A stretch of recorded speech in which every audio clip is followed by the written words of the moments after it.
అందరికీ నమస్కారం. నా పేరు శ్రీకాంత్ శర్మ. వినాయక చతుర్థి రోజున గణపతిని ఏ ముహూర్తంలో పెట్టుకుంటే మంచిది అని కొంతమంది అడుగుతున్నారు. సోషల్ మీడియాలో అలాంటి ప్రచారాలు కూడా జరుగుతున్నాయి. దయచేసి గుర్తుపెట్టుకోండి, పర్వదినాలకు ఇలా ఫలానా ముహూర్తంలో ఆచరించాలి అని ఎక్కడా ఉండదు. ఒక్క శ్రీరామ నవమికి మాత్రము స్వామివారి కళ్యాణం కనుక ఆ కళ్యాణానికి కర్కాటక లగ్నము, అభిజిత్ లగ్నము అని చెప్తారు. మిగతా పండగలకు వేటికి కూడా ముహూర్తాలు ఉండవు.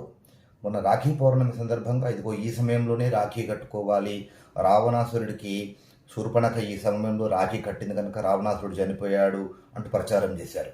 ఆ సమయంలో కనుక ఆ సమయంలో కట్టకూడదు అని.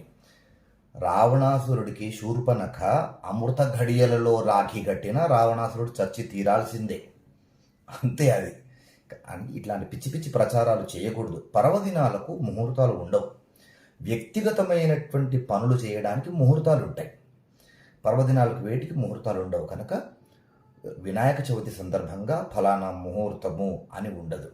అసలు వాస్తవానికి వినాయక చతుర్థి రోజున గణపతిని ఎప్పుడు పెట్టుకోవాలి అని అంటే, ఉదయం నుంచి సాయంత్రం వరకు ఉపవాసంగా ఉండి సాయంత్రము విఘ్నేశ్వరుని యొక్క విగ్రహ స్థాపన అనేది చేయాలి. ఎంతమంది చేస్తున్నారు? ఉదయమే పెట్టేస్తున్నారు. చేయండి. అలాగే ఉదయం చేసుకునే వారు ఉదయం చేయండి. ఇంకా ఓపిక ఉండి శాస్త్రోక్తంగా చేసుకోవాలనుకునేవారు సాయంత్రం వరకు ఉపవాసంగా ఉండి సాయంత్రం చేయండి. కానీ వదంతులు మాత్రము నమ్మకండి ప్లీజ్.